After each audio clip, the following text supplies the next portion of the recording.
Today, or tonight, I guess, our webinar is on teaching handler discrimination. I love this topic. This is a fantastic topic. Handler discrimination is your own handler scent. So it's instead of your dog looking for an essential oil, your dog is actually looking for your own handler scent, and it is absolutely fascinating to watch the dogs figure it out, and it's a whole lot of fun. And if you have a dog that's been doing a lot of oil searches, it's just a whole different facet of searching, and I absolutely love it. I'm going to be showing you how I train handler discrimination. So I'm going to really be walking you through all of the steps, including giving you some ideas in terms of, some advanced proofing exercises. But basically, I'm going to walk you through all the way through preparing for master handler discrimination. Handler discrimination is a whole lot of fun. So this is Judd actually doing HD back when he was a novice. Judd has his, I believe it, if I counted the cues correctly, his excellent handler discrimination elite title, which would mean 10 excellent HD cues.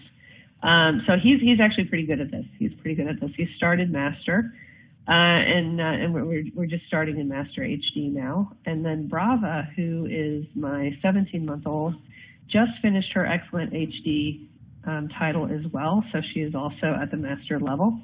HD is a lot of fun, and it's one of these things where a lot of times people are a little worried about training HD in the beginning, especially if they have a dog that does utility work or that sort of thing. So I just want to kind of set some of those concerns to rest. Judd actually he does every kind of scent work you can imagine. He does AKC scent work and nose work. He's at the summit level in nose work. In NACSW, he's at the master level in AKC scent work. He does tracking. We haven't tracked in a while, but he does track. He knows the whole utility exercise with handler scent for utility, including the retrieve. And he knows handler scent discrimination for AKC. Anything having to do with his nose, he absolutely loves it. As far as, people are probably saying, well, what about barn hunt? He has an open title, so he actually has some barn hunt cues as well. There's really nothing he hasn't done when it comes to his nose, and but it's a lot of fun. But HD is a blast. So let's go ahead and let's talk a little bit about what HD is. This is actually right out of the AKC rule book. Handler discrimination is a whole separate division. So you have your essential oil or your odor division, and then you have your HD division. And with HD, you have 4 different levels. You have novice, advanced, excellent, and master. And at the novice level, what they're looking for, and there is a discrimination exercise. It's not just looking for your scent. They have to look for your scent and ignore the scent of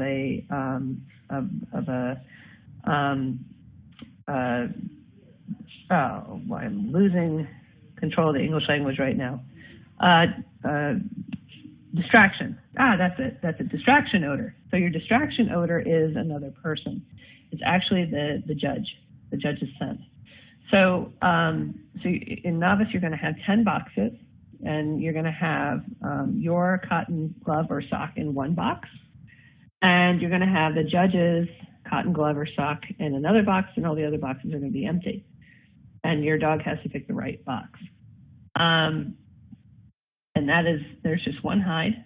And then when you move to advanced, it's a cotton ball, or you can use a cotton swab. I would actually suggest using a cotton ball. I would suggest using an extra large cotton ball, honestly.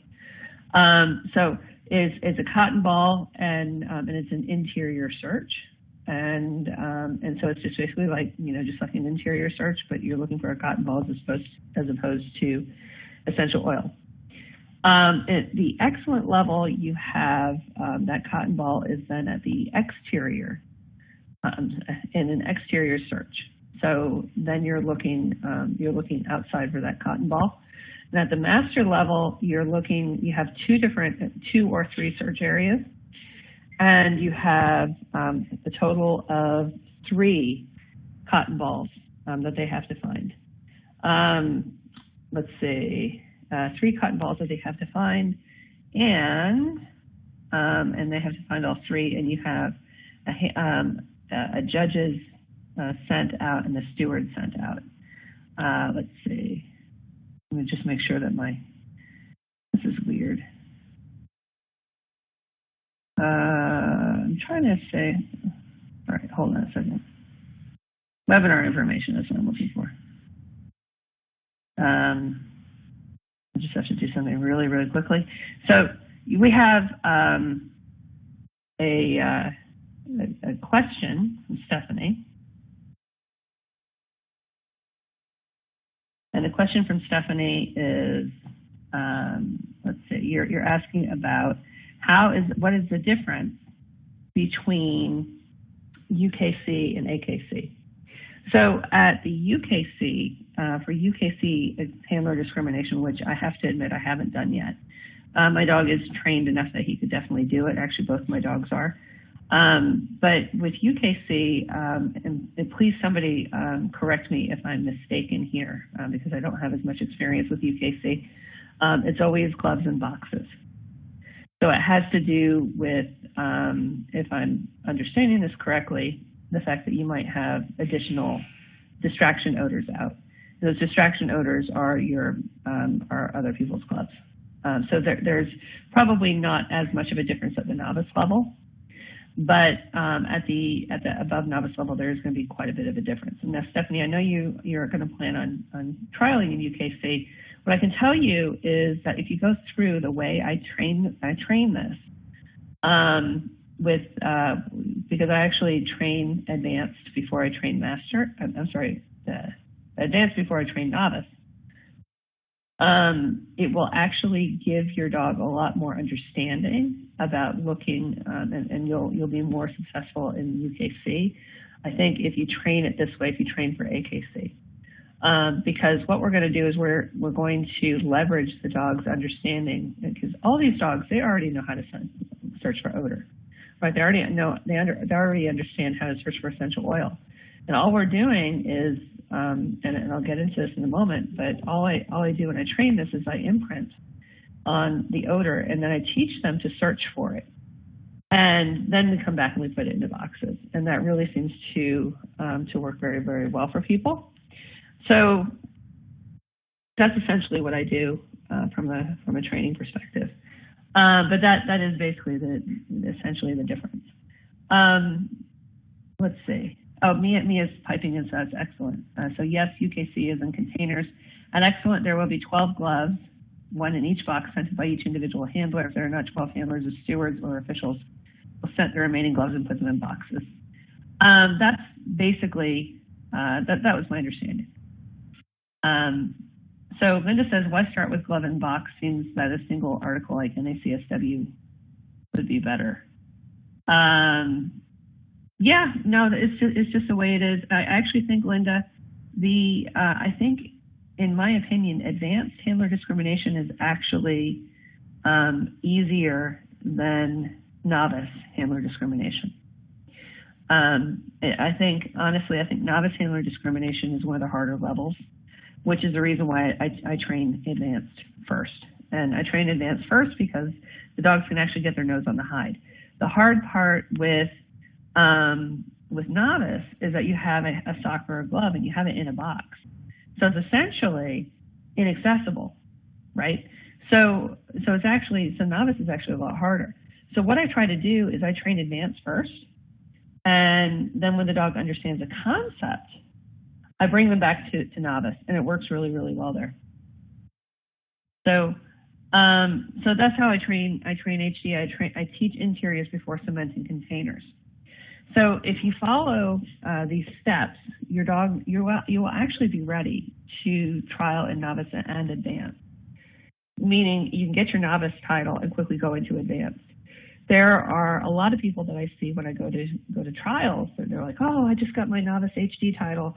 Should I move up? And my first question is, have you searched for a cotton ball before? And a lot of times they say no. Sometimes they do it anyway, and they sometimes queue and sometimes don't. But it tells me, it's like, well, you know, this method really works. So that's really what I'm trying to tell you, because I try not to, I don't trial for something that I haven't trained for.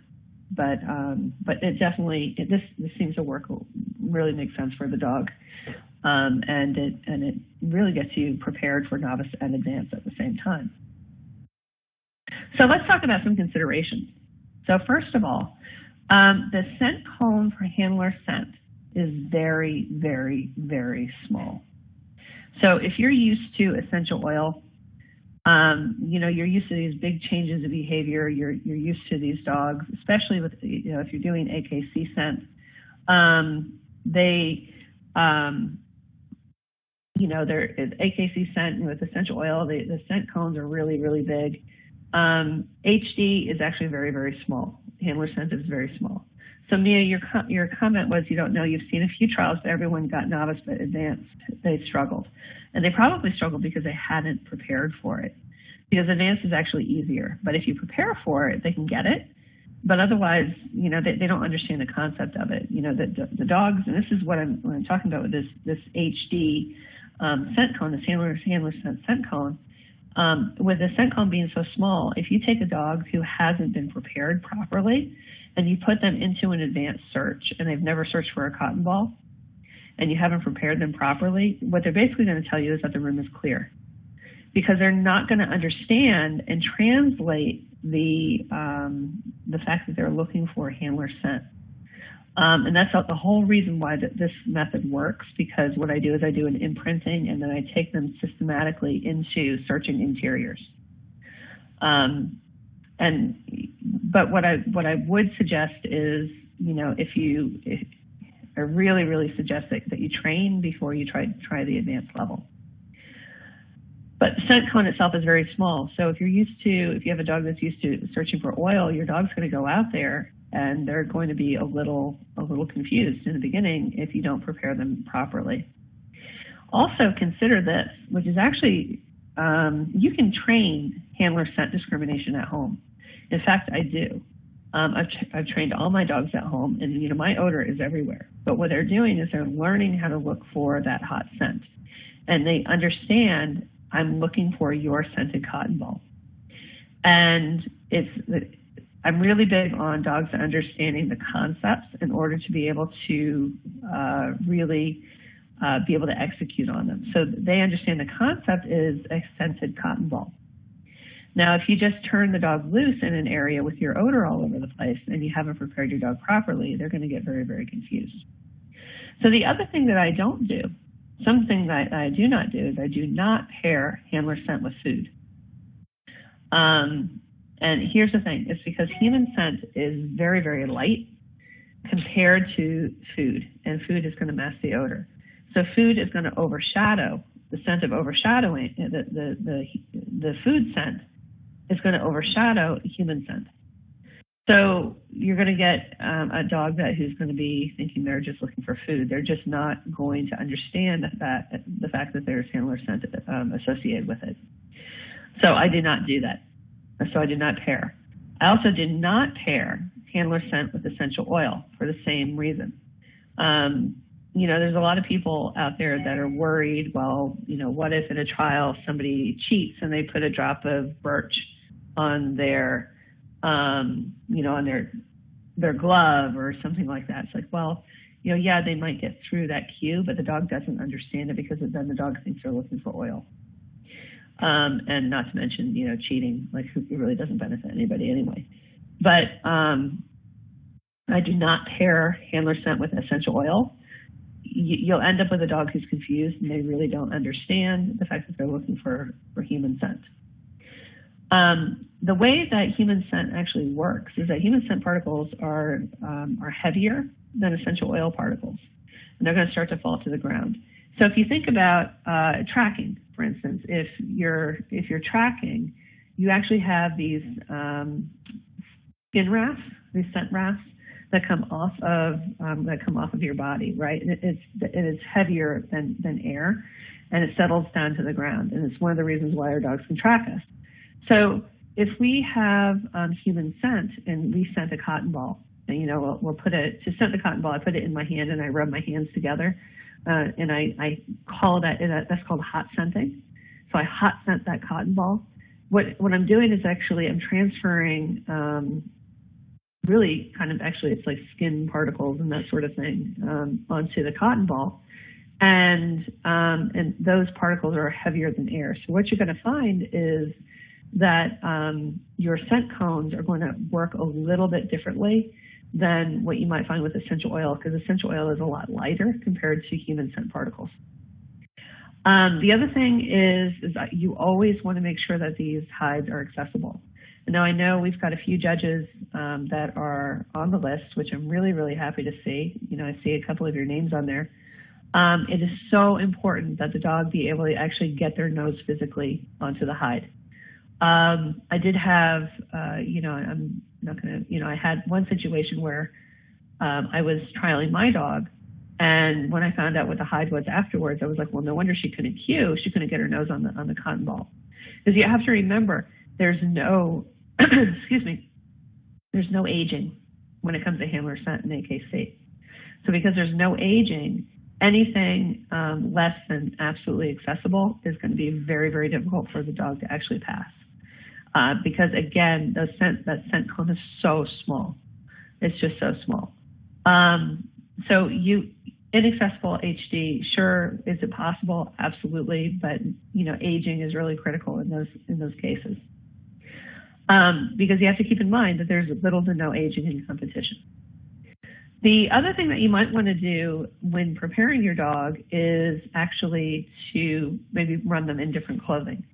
So I do have to say I do run my dog in their harness, but I'm telling them I use a different cue. So my cue for handler scent is Find Mine. My cue for searching essential oil is Search. It sounds very, very different. Search and Find Mine sound very different. They understand what they're looking for when I tell them that. What you can also do, you can have a different harness, or you could say, all right, well, if you usually search is on a harness, I'm going to take the harness off, and I'm going to work the dog just on a collar. And you could do that. And if you only ever work your dog on a collar, maybe a different collar for HD, something that will signify to the dog that they're doing something different other than searching for oil. That can be really helpful. And then lastly, what you're going to find is with some handler scent classes, they're going to use different types of boxes. And I've seen all kinds of boxes being used. There's, you know, if you have a box of 4 flaps and they kind of fold over on each other, that's very common in UKC. That's actually a lot easier than your standard ORT type boxes. And the reason is those 4 flap closed boxes tend to have a little hole in the center where the flaps come together. So you have, so the odor is more accessible than if you have an ORT type box. So if you have an ORT type box, it's actually a lot harder, but it's not impossible. So Catherine says, what about using a different treat? I use a fish treat instead of cheese I use for odor searches. Sure. You know, yeah, you could do that. I don't know if the dog's gonna realize that though, because the treat itself comes after the search. As a, you know, I mean, if you're giving the dog a treat before the search, you know, they might understand that, but it might be a little bit of a stretch. But I would definitely use different clothing, you know, like different gear. I would use a different search cue. You could also use a different setup. Some people put their hand over the dog's nose and then use that as their search cue. That's basically the same thing as me saying, Find Mine. You know, it's just something different, something to tell them you're not looking for oil. So the other thing is that you want to jar your odor. And I actually keep this in my car and I take it to, that way I always have it at my trials. And it's just a mason jar, and you can see I have my cotton socks. And I use socks. I don't use gloves. I use socks, and it's just my own preference. And my cotton balls. So what I've done is I've scented each of these items and I put them in a jar. And this jar actually helps to hold the odor. Now your jar, you want to have a glass jar. You don't want plastic. You want to use glass. Mason jars are perfect for this. Now, there's actually a very interesting story that, you know, if you have any kind of elderly relatives, this is actually something that might be good to do. There was a case in the United Kingdom where an elderly woman with dementia got lost. And they found her because she had jarred her odor.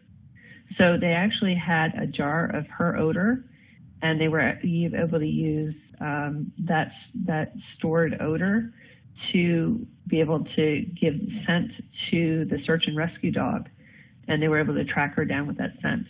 So I thought that was actually pretty interesting, and a really good idea. So that's just kind of as an aside, but I do jar my own odor, and again, I just keep it in. Exactly, forget elderly. That's funny, Mia. So I just keep it in my car, and then that way I always have it. I also keep a bag of cotton balls in my car, so that when I go to trials, I always have extra cotton balls. They always ask, do you want your cotton balls back? And my answer to that is always no. I never take my cotton balls back after my runs for a couple of different reasons. One of the reasons is that I don't know, from a contact perspective, I don't want any other scent just from the surrounding area to be on that cotton ball, because I don't want to train with that cotton ball again, because at that point you could have contamination odor, and the human scent is so light it's going to compete with a contamination odor. So you don't want to reuse anything that, like any kind of cotton ball or anything like that. Do I take my sock back? Yes, I do, because I don't have a whole ton of socks. But I take my sock back and I put it immediately back in my jar. But keep in mind, your sock is very different. It's not, your sock hasn't been, stuffed in, outside or in an interior search area. Your sock has only been in a box. So it makes things a whole lot easier. Because it's just in a box, and you actually get to take your box after you're done with your HD run. So the question, does your sock have to be 100% cotton, Linda? Does it have to, regulation-wise? No. They just mean, they call them cotton socks. Well, cotton socks could have some polyester, but I'm going to tell you, it is to your benefit if you do get 100% cotton socks. Because from a material perspective, cotton is going to hold your scent a lot better than polyester will, because that cotton is really going to absorb that odor. So if you can go on Amazon and look for 100% cotton socks, they're harder to find, but let me tell you can find them, because that's what I use. I use 100% cotton because it does hold the odor better. And then as soon as that sock comes back, I put that sock back in the jar. I use socks that are brand new, and never worn. I do not wear my socks, and I'll talk to you a little bit about that in troubleshooting. I don't want foot odor on my sock. I want odor from only one particular body part that I might choose, but it's not my feet. And that's what I use. So I don't have them on I don't launder them. I don't want a detergent scent or anything like that on my socks. So it just is literally used for just a scenting article. So Stephanie says they're hard to find 100%. I order them from the U.S. and on Amazon. It is hard to find 100% cotton socks. I agree with you, but you just have to look kind of look hard. So Linda says, if you are starting, should you try a sock and a glove, or just choose one? I don't think it matters. And again, I prefer a sock, and the way I train it, it actually works better, because I end up, when I train for advanced, I end up, cutting the cuff off of the sock initially. So I would actually try for socks if you can find them. So Catherine says, Vermont County store has Buster Brown socks that are 100% cotton. Okay, that sounds good. Amazon, Buster Brown ankle socks, white, large, 3-pack. Fantastic. Fantastic. But yeah, I definitely jar my odor. This is the way I store my odor. So here's the equipment, and this is what I use to actually train. And you can get this on Home Depot, and I actually tell you exactly the dimensions that you want to look for. Now you notice I train everything. I use metal switch boxes for everything.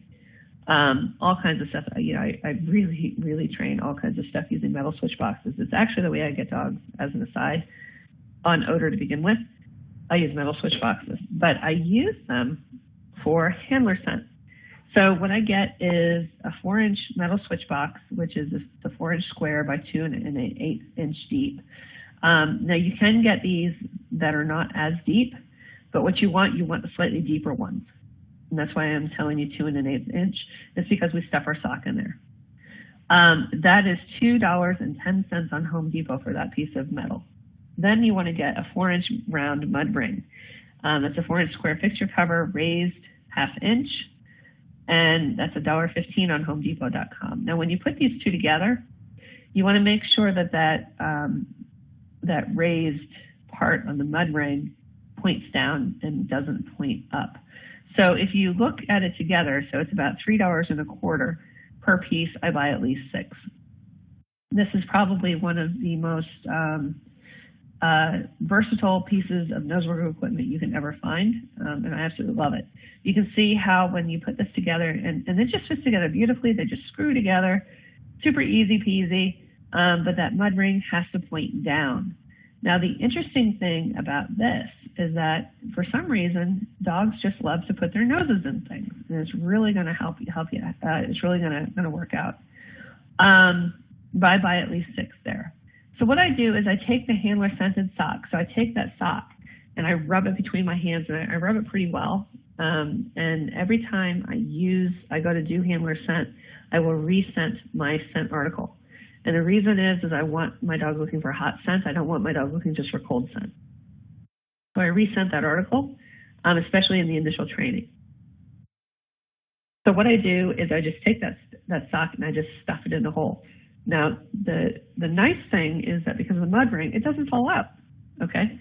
So I actually start out with, and the first thing I do is I shape the dog putting his nose in the hole. That's really what I start out with. And it's just holding the box and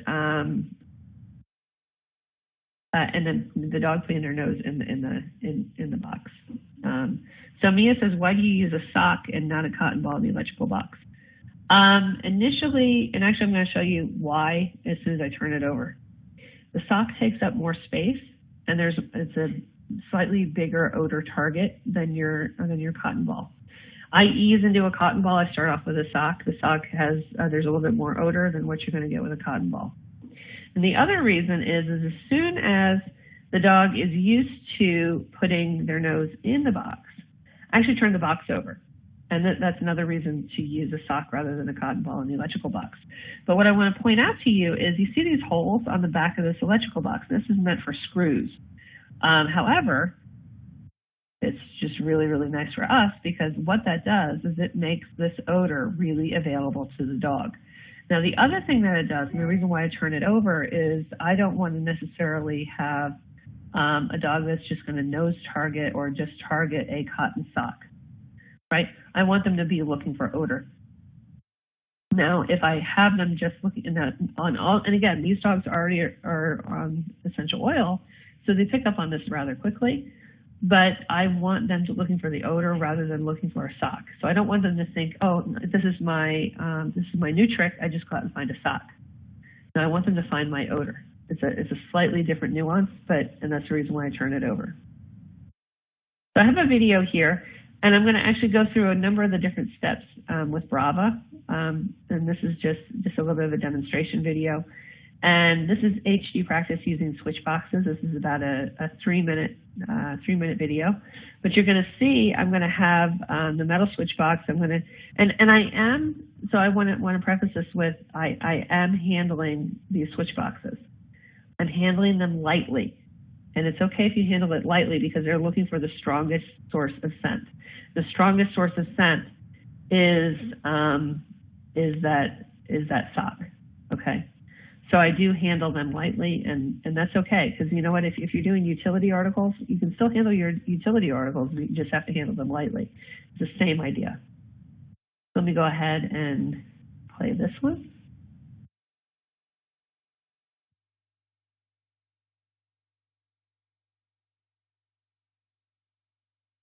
In no switch box. Morning. Yes. Girl. Source. Yes. Early. Yes. Girl. I'm gonna turn it over. You can see I'm just shaping her nose in the box. Girl.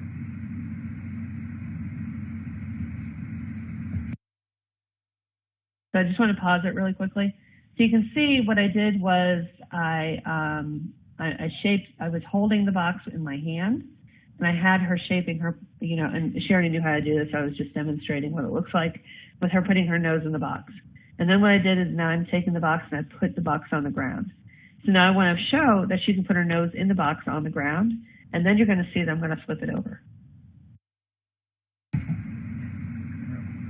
Okay, so now what I'm gonna do is I've got two small boxes. I'm trying to touch them just slightly. My Brava. She has a good light. Yes. Girl.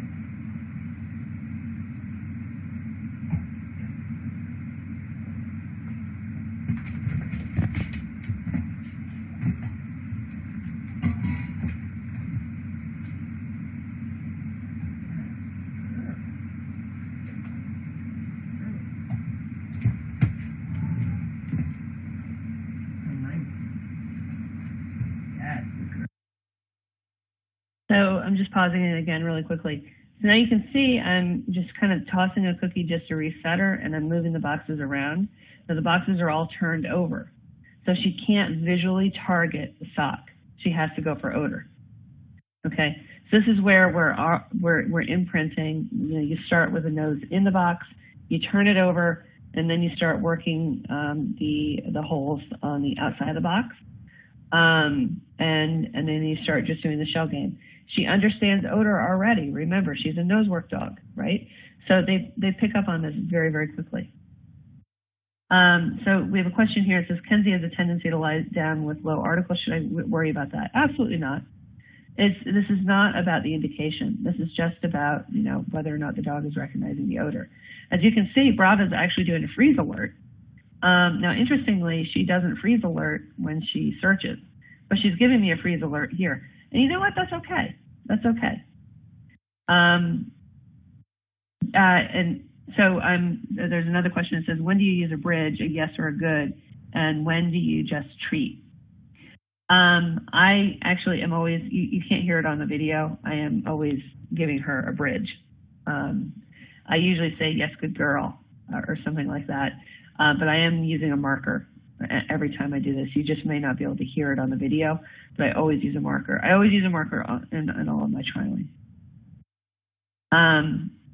So I have a question here that says that was private to presenter. So I have a question. It says, for trials, can you punch holes in ORT boxes if that's what's being used to allow more scent to escape? Would it be unfair to judge a regular student, since the judge would be very familiar with your scent? First, so I'm going to address both of those questions. The first question is, can you punch holes? If you, let's say you have ORT boxes, yes, you can punch holes. Because honestly, those ORT boxes are going to be really, really difficult. There's nothing to say that you can't punch holes. I've seen punched holes. I've also seen you can take those boxes and you can vent them a little bit, but just propping it open a little bit. The problem is, as soon as the dog sniffs it, they devent it, right? They push the flat back down. Holes are absolutely fine. As far as unfair to judge a regular student, honestly, I don't think it's definitely not going to benefit the student themselves, because if your scent is out there as a distraction scent, it's actually going to be harder on your student. So I don't think that it would be.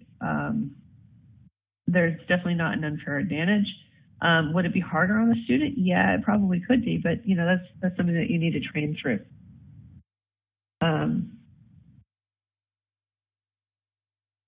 So Anne Marie says, why don't you use a glove? Your odor must be on the other box.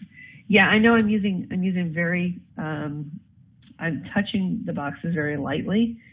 And if you do that, you don't have a whole lot of scent. She's being trained to go to the point of highest scent. Remember, I'm doing this in my kitchen. There is absolutely no way that my scent is not all over in my kitchen. You know, no matter where I am in my home, there's my odor is everywhere. So touching the boxes lightly, honestly, is not going to make a difference. Now, if I was, this is in training. Now, I know we have some judges that are also dialed in. If I was judging, you can bet yourself I'm going to be having gloves on, and you can bet I'm going to have my stewards wear gloves. It is you have to do that if you are judging. You have to have gloves. Or I don't have to have gloves on because I'm not touching anything, but anybody touching any boxes, the stewards, everybody has to have gloves on. But you know, because you want to be careful. And if I am actually judging, I'm also not going to I'm going to make sure, I'm going to be very, very careful not to touch any of those boxes. So Mia says, punch holes are recommended in some of the judges training for AKC. In my opinion, it's better than the flaps because some dogs get their nose or foot trapped in flat boxes, and then you can see the glove or sock. Yeah, that's absolutely true. You can also find that some dogs can open an ORT box. I've seen that before. But especially if you vent it, they can open it. But again, no, if they open it, you don't know if it's the judge's sock or yours. But yeah, punched holes is absolutely all right. Let's get back to the video. These are all.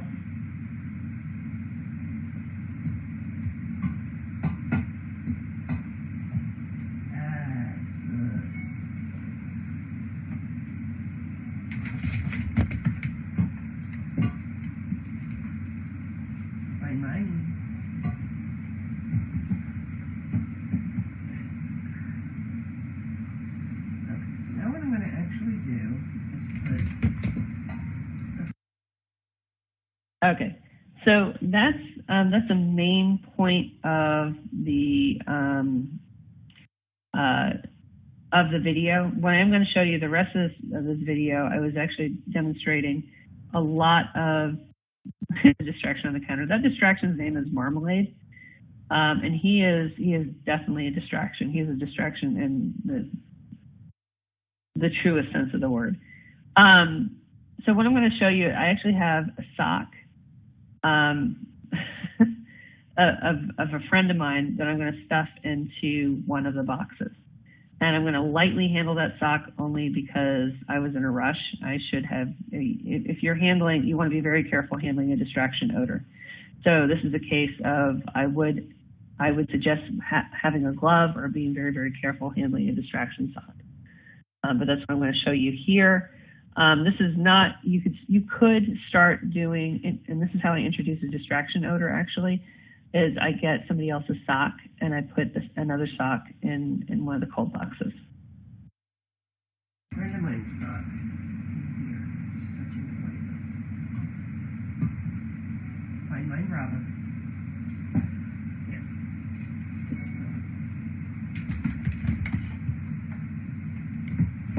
Trying to just touch it lightly. Find mine. Yes.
little hits.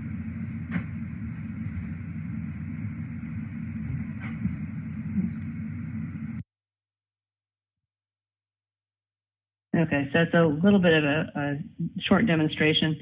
So I have a question that is, let's see, hold on, let me just bring up. There we go. So we have a question here that says, so at a trial, how does it go? I bring my sock, I sent it, and I put it in a box. Actually, what happens is you're going to bring your sock, you're going to scent it, you're going to keep it in a plastic baggie or something like that. And then you can actually, what a lot of people do, hold on. There we go. What a lot of people do is they actually put it in their bra. They keep it in their bra. That's absolutely fine. But you're going to find they're just going to be pulling it right out of their bra. And they, I don't know what the guys do. I don't want to know. But the women tend to keep it in their bra. The steward is going to come out with holding the box, and the steward should have gloves on. They're going to have an open box. And then what you do is you take that scented glove and you drop it in the box. Or you have it in a plastic baggie and you hand the plastic baggie to the steward and they put it in the box. Then what happens is they place the box, and then they come back out and they get you, and then they bring you in and then you do the search. So actually I have a poll here. I meant to run this poll. I would like to know, have you trained or trialed in HD yet? I always love these polls.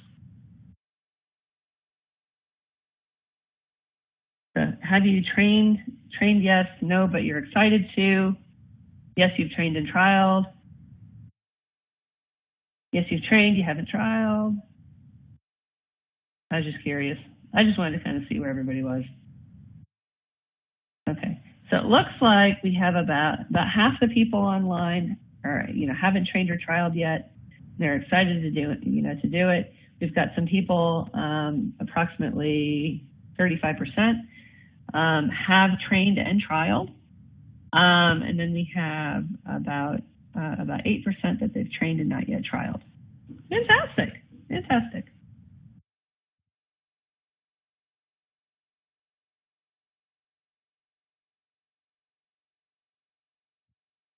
Okay, so we have a question here that says, I use my husband's socks for the cold box, or would that be too difficult for the dog? We're going to talk about this a little bit under troubleshooting, but Leanne, I definitely would not use your husband as a distraction odor. What you want to do, you don't want to use anybody who is either related to you or anybody who lives with you. So although he's not related to you, he lives with you. Okay, if from a relation perspective, it was actually interesting when I was teaching Judd, I was preparing for the Youth and Performance Games last year. I was teaching him and I'm like, I really need to get a distraction odor. And I came down to my mother's house, and she just lives down the street from me. And I said, here, can you scent the sock for me? Judd had the hardest time with her sock, but didn't have a hard time with somebody else's. And I think it's because we're related. And my theory is that you inherit your scent. So Linda says, so she went online to HomeDepot.com and can only find a 4-inch welded square box that has 1.83 inches depth for $1.17. If that's the only one you can find, I would get it. I prefer the deeper one for this purpose, but it's not, and it is slightly cheaper when it's not as deep. I mean, you can still use them when they're not as deep. I just prefer the deeper one. But it's not going to get in your way if you go with a less deep.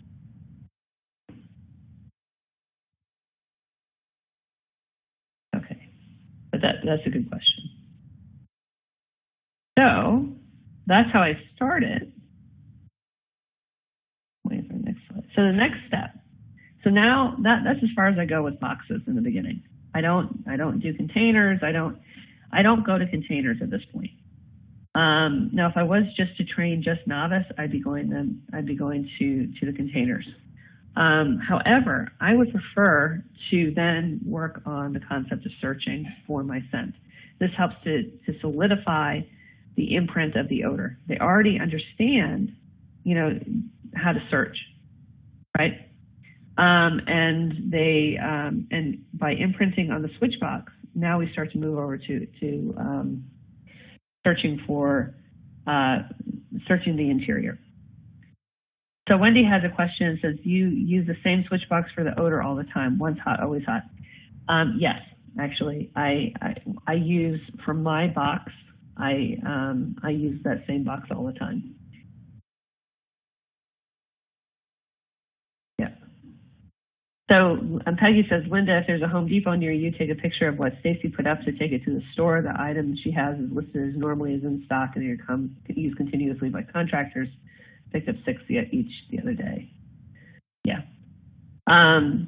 So Mia, you say, but not for oil, correct? I mean, for oil, once hot is always hot. Oh, your question is, now I understand. I make sure that any switch box I use with oil never goes anywhere near any of my exercises for HD.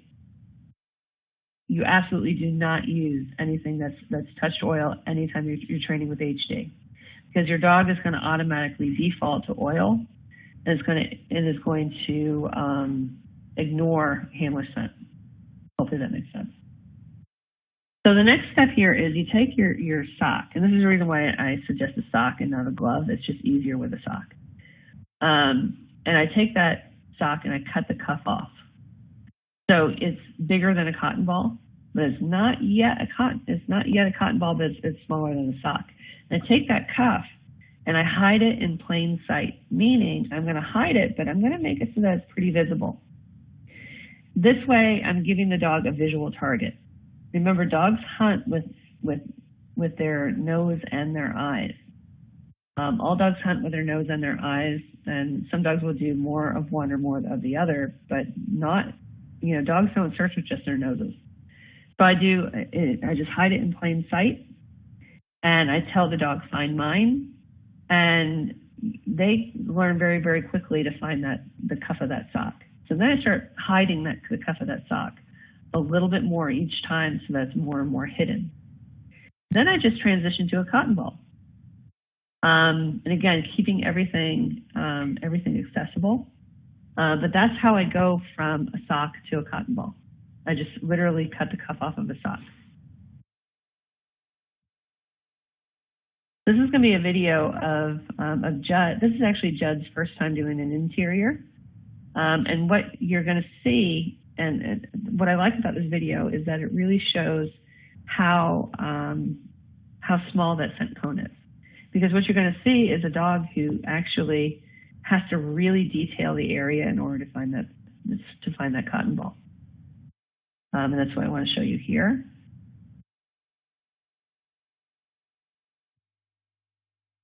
Okay, Judd, first time interior handler discrimination. Find mine in the new room.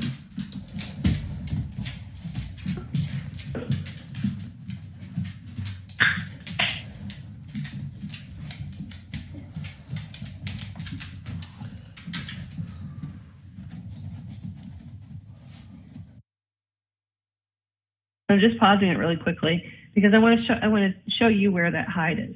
And if you see that chair, the black chair, and you see the arm of the black chair, then the base of that arm of the black chair, you're going to see a little white spot. That's the cotton ball.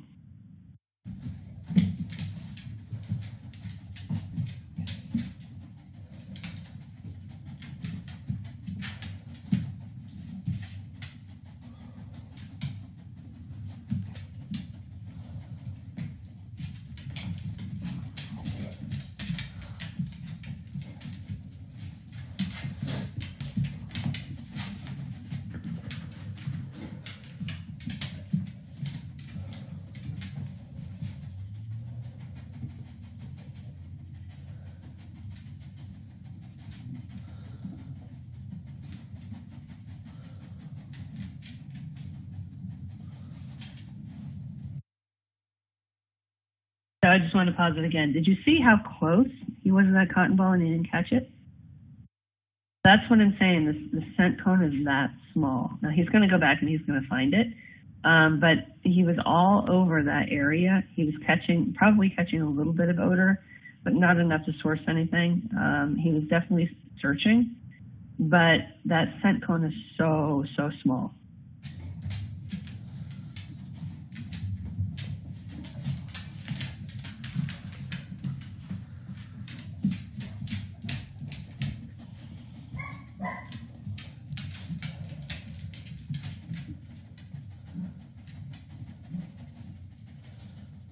Yes, good boy. Good boy. Yes, yes, yes, yes, yes, yes. All right. And now he has the idea.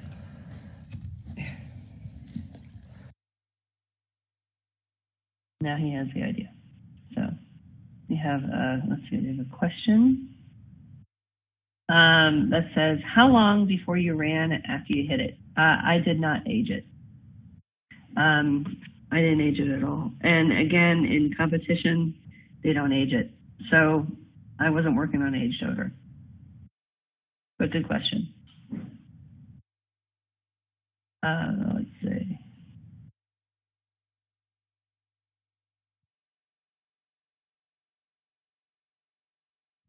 That's how I start interiors. Then at that point, I go back to boxes. Okay, I use ORT boxes. I train for ORT boxes basically because I train for something a little bit harder, that I'm able to work ORT boxes. So what I do is I take my sock and I put one in the box and I vent the top, meaning I don't close it all the way. Okay, and you want to have several cold boxes available. Now the other thing is that you want to replace your hot box every so often. Your hot box is going to start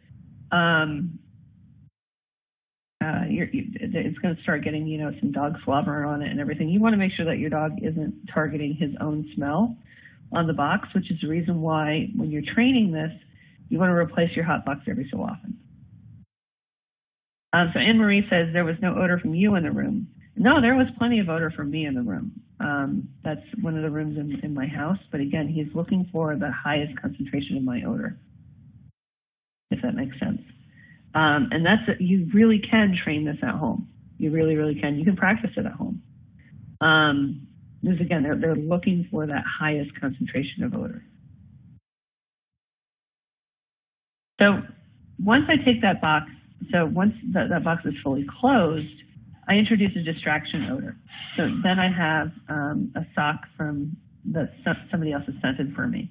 So one thing you can do, you can go, wherever you're going for, if you go to a training facility or something like that, and just ask a bunch of people to scent socks for you, and then you could have distraction socks. Again, you don't want to use anybody who is related to you, and you don't want to use anybody who lives with you as a distraction scent. So this is actually a video of Judd working distraction odor for the very first time with fully closed boxes.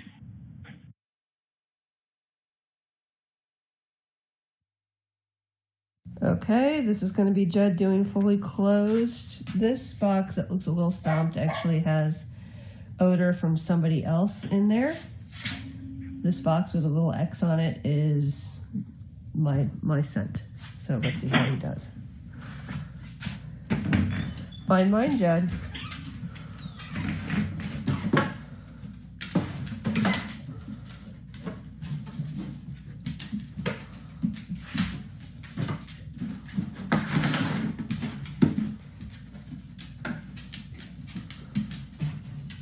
Good boy.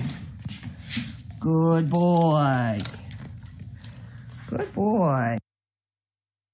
That video was taken before you can do performance games when I was initially training this. So we have a couple questions. So Stephanie says, do you dispose of that hot box or can you reuse it for another day? You can probably reuse it at some point, but I would suggest using new hot boxes every so often. And I don't mean like every day. I mean like when it looks like it's a little soiled, replace it. You can see in this video I had used that the box that I had my odor in, it was pretty pristine. And again, I want him to understand he's targeting my odor. He's not targeting his own odor or any other odor that gets transferred on the box. So Linda says, I'm assuming in competition, your box with the sock in it is placed in the same proximity to distraction box for each competitor. No, actually. You can, in HD is the one class where the hide itself is going to move competitor to competitor. This means that you can actually watch the runs before and after your run. And that's how it is currently. It may change. But the way it is currently is the odor.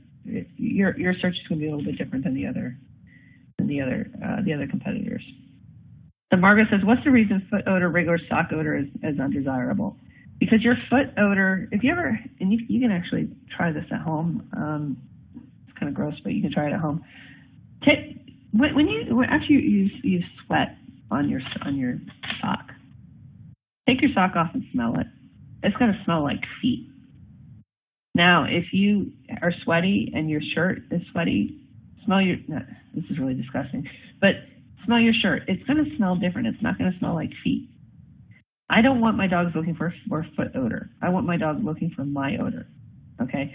So you actually want to stick with a certain body part as far as getting your own scent. I think that's the best way to do it. It's also then you get hot scent. So that's the reason why I don't go with foot odor. Let's see. Yep.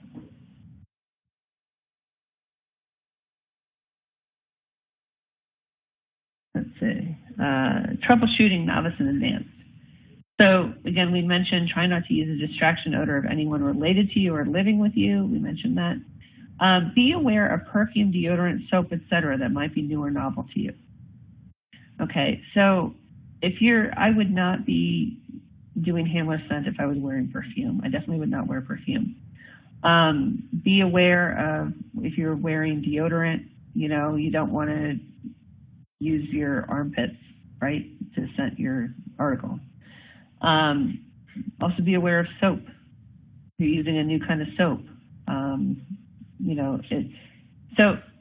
You just want to be aware. You want your dog looking for your odor, not your soap odor, not your deodorant, not your perfume.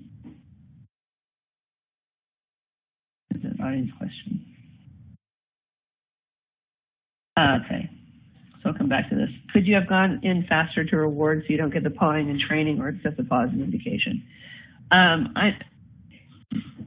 So full disclosure, Judd's a box smasher, and he just indicates with a paw. He's also at the Summit League level in NACSW. He's an elite champion. And he's at the master level in AKC. There's really, I could try to work on the box smashing, but at this point, it's not something that I care to do with him. So minimizing the pawing and training with him is probably not going to happen because he has such a strong reward history. I've worked on with my other dogs not to get that. Brava is 17 months old. She has a really nice passive indication. But getting that is probably a little bit out of the scope of this. But yeah, you could go in faster, but it's not going to it's not going to eliminate any kind of box smashing from his perspective. So, a good question. So again, hot scent the article before hiding. Stick with the same body part. Feet smell different than armpits. They just do. Use extra large cotton balls. Extra large cotton balls as opposed to small cotton balls. Extra large cotton balls you'll have more surface area, so therefore there's more area to gather your scent. Okay? And 100% cotton socks work best for holding odor. We have a couple questions here. So Stephanie says, I'm entered in my first UKC trial soon. I am just entering the scent work. They also have handler scent discrimination. I am nowhere near ready. My question is, would you ever enter scent and handler discrimination in the same show? Absolutely. Absolutely. I do it all the time in AKC. If they offer handler scent and they offer odor division, a lot of times they'll offer a high-end trial, and currently you have to queue and everything, including handler scent, in order to be eligible for high-end trial. Ideally, I get the handler scent out of the way before I do odor. It hasn't always worked that way. And some trials it just wasn't set up that way, but that would be ideal. But yeah, definitely you can do handler scent and oil in the same trial. So Tara says, when I practice at home, my dog backtracks my path to find where I put the hide. Any ideas to make it more like a trial? That's a tough one. Your dog knows how to track. What you can do is you can place the hide and then walk all over the place. That's the only reason. That's the only way you're going to get away from that, I think, in practice. So you place your hide and then you walk all over the place. Yeah, she knows how to track. Yeah, walk all over the place, and then that way it's not a straight shot to the hide. That should help.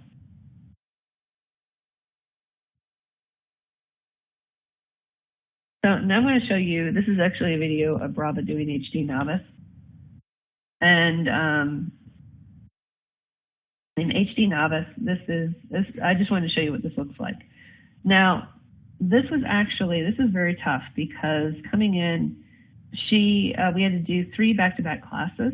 The first class that she had to do was containers, and containers looked exactly like these boxes. They use the exact same boxes for containers. So she went from containers with oil with ORT boxes directly into HD with closed ORT boxes, and then she went into buried. So she did 3 back-to-back searches. Buried wasn't an issue. Here she also qualifies, but you can see she's got to recalibrate herself. So usually she's a lot quicker on this, but it was a little bit more challenging because the ORT boxes are closed and because she just did an oil search. So before we get to that, Linda says, so if my club is thinking of offering our first HD class, should we run them first? Yes, I think your competitors would really appreciate that. Definitely.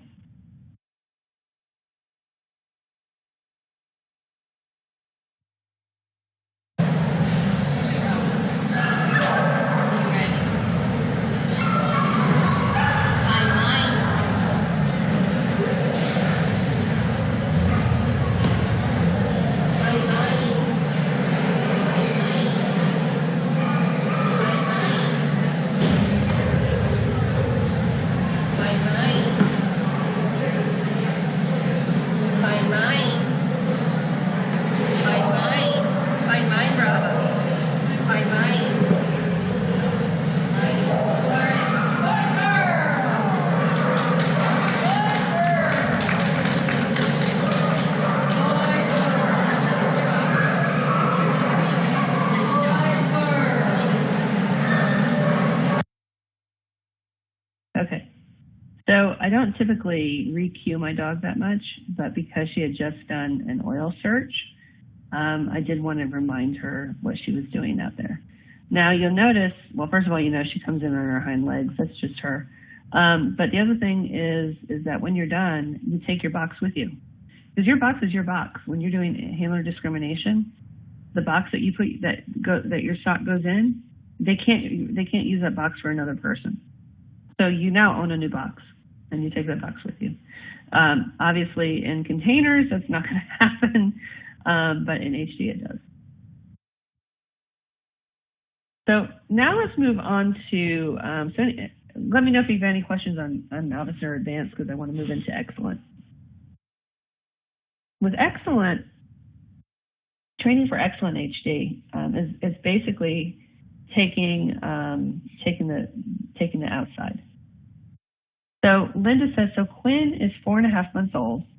In training, should I do HD one day, say scent training and one day and scent training another day, or HD in the AM or training and scent training in the PM, or go for the gold and do HD practice and then switch and go right to scent practice? Well, you have a 4.5-month-old puppy. I would try to do whatever you can to not confuse the puppy. So, what you don't want to do is to build in any kind of frustration behaviors at that young age. So I probably, at the very most, I might do them separated by several hours, but I would definitely not do them in the same session. So Tammy says, can you use the same box if you have back-to-back trials? They will sometimes use the same box if you have back-to-back trials, yes. So training for excellent HD, just take your switch boxes outside. So you can start off with, that same exercise and just do it outside. Then I go from there just so that they understand the context. Okay, now we're outside and we're doing HD. And at this point, they should already understand searching for your cotton ball. So I just start with simple searches outside looking for a cotton ball. That's how I start Excellent HD. It's not that complicated, but you have to first give the dog the concept of what they're looking for outside. And I do that using the switch boxes. I'm going to show you a really quick video. I just took this morning, actually, where, just a simple search. I placed the hide on part of the hitch of the trailer. Obviously, it's not a vehicle search, but there is a scented cotton ball on the hitch of the trailer, and this is the type of search that I would do to introduce Excellent HD to my dog.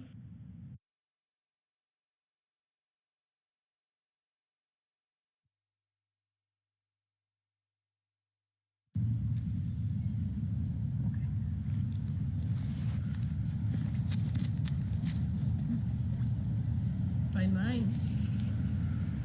Find my rod.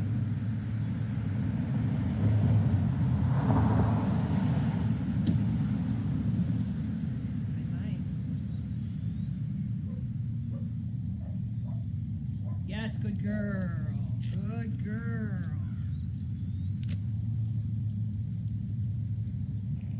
Good girl.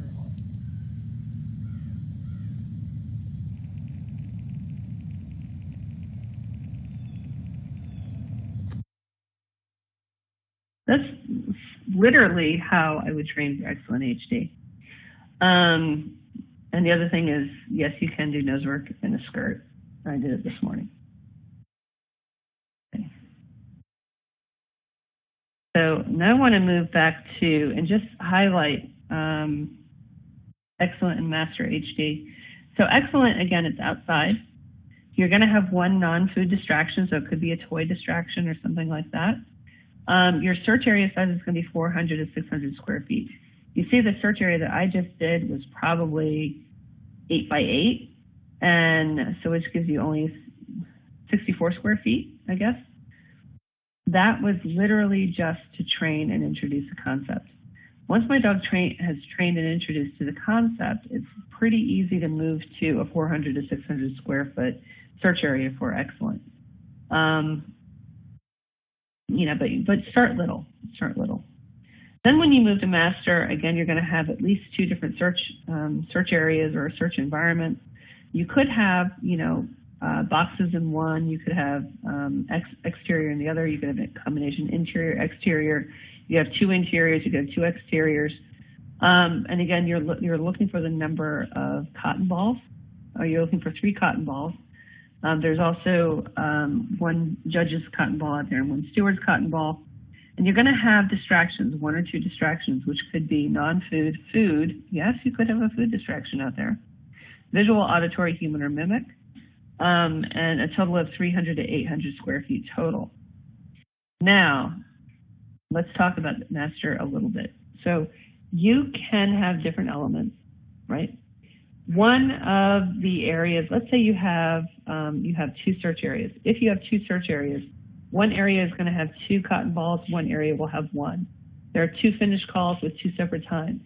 Now the trick of it is you don't know which area has 1 cotton ball and which area has 2 cotton balls.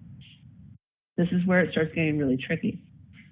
So the trick in searching in a Master level HD search is to not overdo that first search area. You want to try to see if you can find, how many cotton balls you have out there. It's either 1 or 2, but the longer you're going to be out there in that first search area, the more likely it is that your dog is going to alert on a distraction scent. So distraction scent means either the judge or the steward. Because again, your dog needs to understand very unequivocally that they are looking for your scented cotton ball, not just any scented cotton ball. And let's say you find 1 hide and there is only 1 hide and you keep the dog out and you're searching. Pretty soon they're going to be like, well, how about this one? How about this one? I found that one over there, but this is a cotton ball too, and you're going to get a false alert. So that's just word to the wise. Then you also have, so that's master and excellent. There are a couple of fun proofing exercises that you can do that are a lot of fun. What you can do is you can collect other people's odor, and let's say you have a bunch of switch boxes. You can take the switch boxes, you can do this outside if you want, you can do it inside, but if you have like 10 switch boxes, you can do, you can maybe get 9 of those and put a different person's odor in all 9 of those, and then put your odor in one. I did this in an advanced HD seminar that I taught, and everybody in the seminar, all the seminar participants had their sock in one of my switch boxes, and the dog had to find the correct switch box. It was a whole lot of fun. The other thing that you can do is use food distractions. Food distractions are pretty hard, but that can help get you prepared for master level. So you could put out food distractions using cardboard boxes and put out food distractions.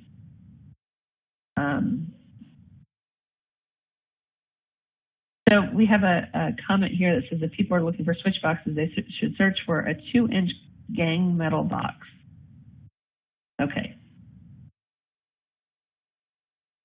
Yeah, I don't know exactly what it's called, but if that's exactly what it's called, that's great. That's great. Gang metal, G-A-N-G metal box. A 2-gang metal box. Okay. Thank you. Thank you for that. I appreciate that.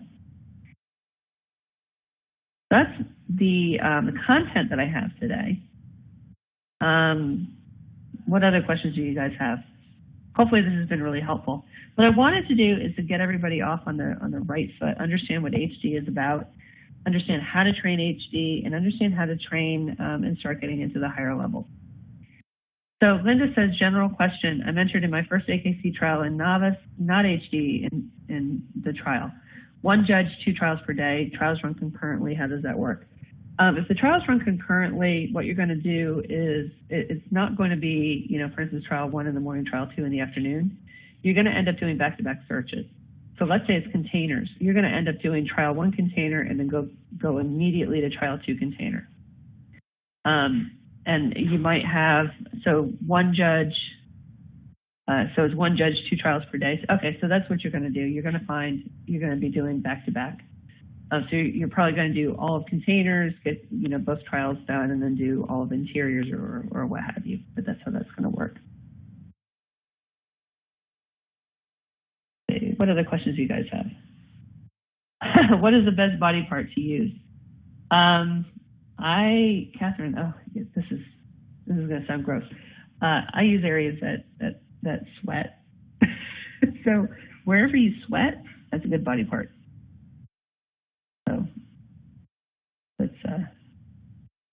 So Mark says he went to an HD session at camp and they were using dumbbells as a scent article, wondering about that versus socks and gloves. I think that would actually confuse the dog, honestly, because my dog understands the utility exercise. He's going to start retrieving the article. So I wouldn't do that. The other thing is that then you're working scent off of either a leather article or a metal article or a wooden article. We want the dog working off of a cotton article, so I would definitely use socks and gloves.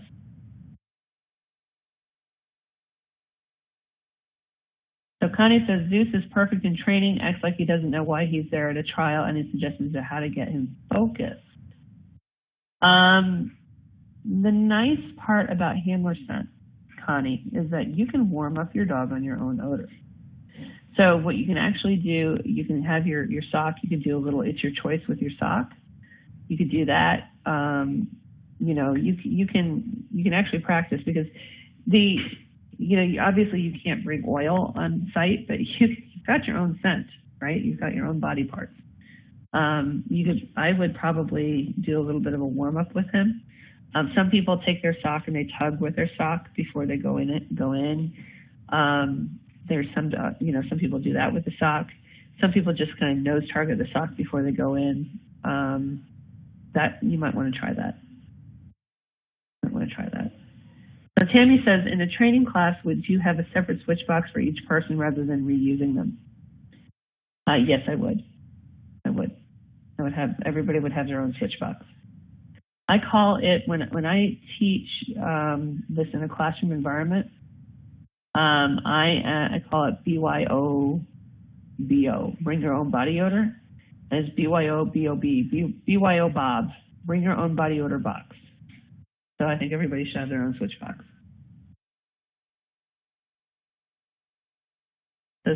So I have a question here that says, if you're using the same switch box as the hot box, you find the dog will be drawn to it from their own scent being present. I actually move off of the switch boxes rather quickly, but because the dog tends to touch all of them, I think it's not that big of a deal. But you do want to occasionally clean the boxes. Okay. Do you proof the dog by placing your scented article in the fresh switch box? I guess you could. You could. I hadn't really thought about doing that, but you definitely could do that.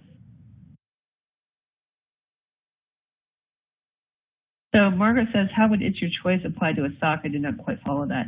It's basically if you hold your sock and then you hold cookies in the other hand, and if the dog nose targets the sock, then you could treat the dog. That could be like a warm-up thing that you could do with your sock so that they understand that they're going to the sock behavior. Yeah.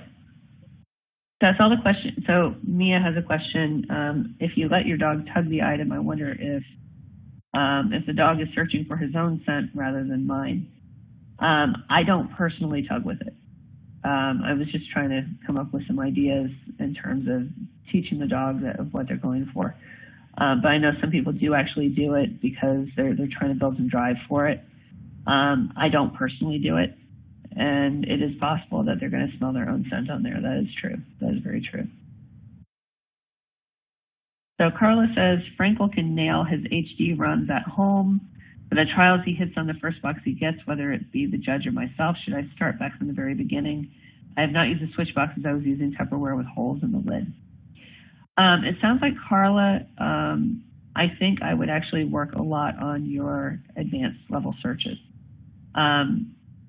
Starting back from the beginning, you may not necessarily need to do that, but he needs to understand really how to search for the odor. It's possible that what's happening is that the Tupperware, he's not able to generalize the concept of the Tupperware boxes to the boxes in a trial situation. So what I would probably do is to work on the advanced level and work on the cotton ball, because at that point he's going to understand, oh, I'm searching for your odor. Then you go to boxes. If you do it that way, right?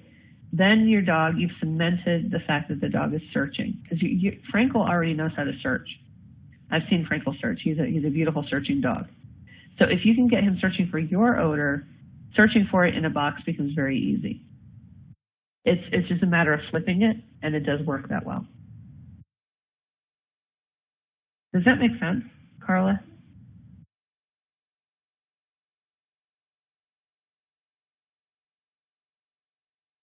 Yeah. Oh, I'm glad, Linda. This is helpful for you. AKC is a lot of fun. It really, really is a lot of fun. AKC HD, I absolutely love it. It's probably my favorite class to compete in. It's a lot of fun. So we have, okay. So I have a couple questions in here.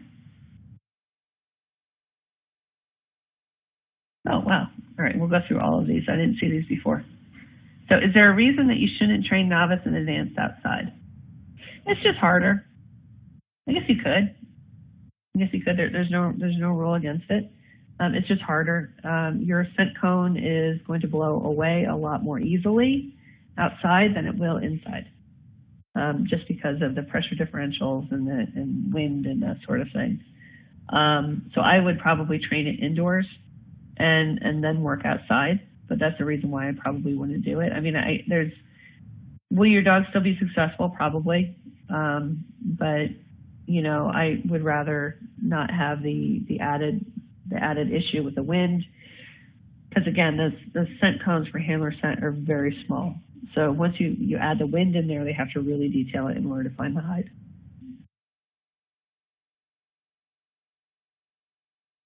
So Betsy says, so everybody, so I'm guessing this is a class situation, could bring their own sock and their switch box to a practice. Yeah, absolutely. Just bring BYOBOB. Bring your own body odor box. And bring your own body odor, BYOBO. So bring your own sock and bring your own switch box to a practice. That would be a great thing. Like if you had like 6 people and you all brought this together, you could do a lot of different things with those. Then you could also intersperse some food distractions in there, make it challenging, right? There's a lot of things that you could do, you could play with. Yeah, and it is okay to let your dog tug. Like I said, I don't do it. I don't do it personally. I also have a very high arousal dog with Brava, and I don't want to tug and get her arousal that much higher.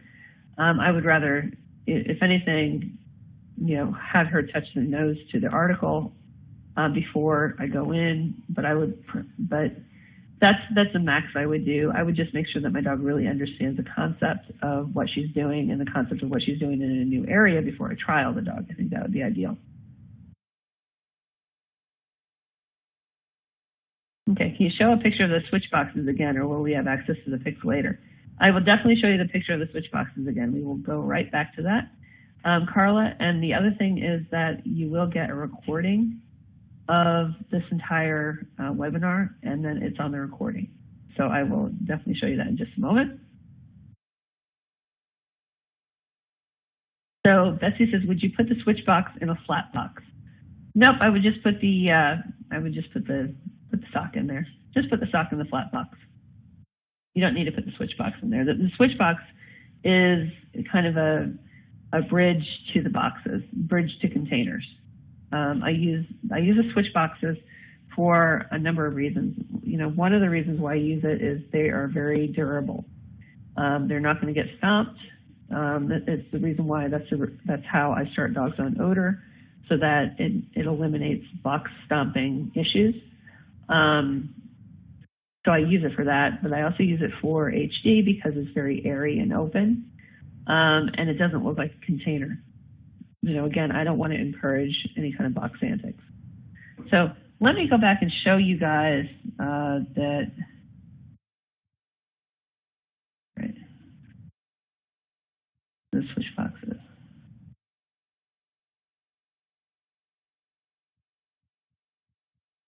Okay. Here we go. There we are. There's the switch boxes. So it's a 4-inch square by 2 1/8 inch deep, and then a 4-inch square fixture cover.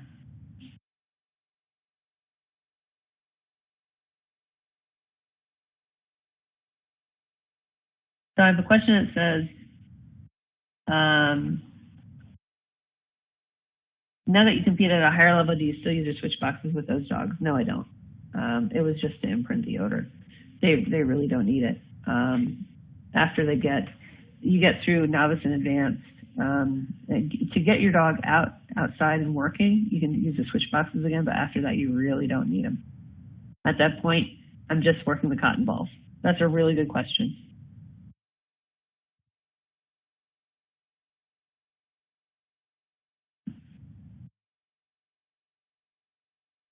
So what other questions do you guys have? Hopefully this has been really, really helpful.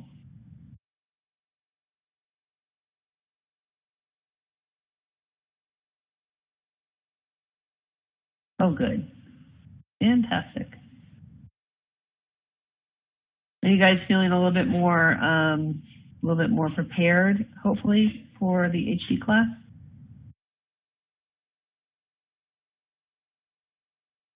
Oh, good. Oh, good. I'm glad this is really helpful. I have another question here. Oh, no, she's just saying thank you.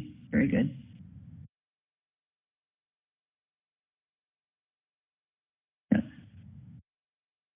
Yeah, I love switch boxes. Let's see if we have any questions. No, there's a thank you. You're welcome, Leanne.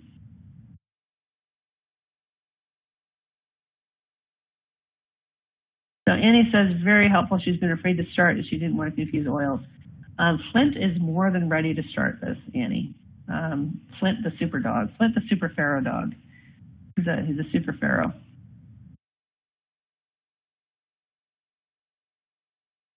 Really, really glad this is helpful. Are there any other questions that you guys might have before we sign off? You still got me.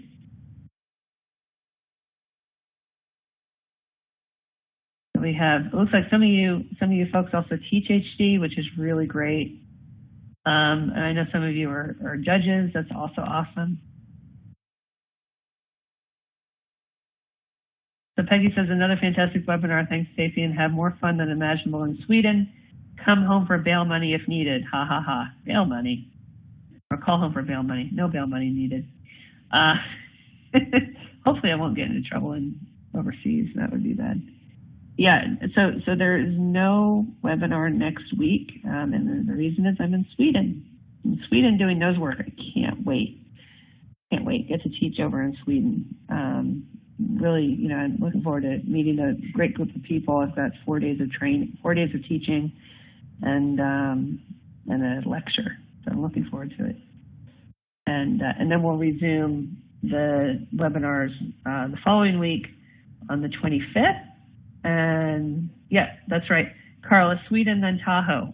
That's exactly it. So right after I come home from Sweden, I go to Reno, or actually I go to Tahoe. Yeah, it's a rough life. It's very, very rough indeed.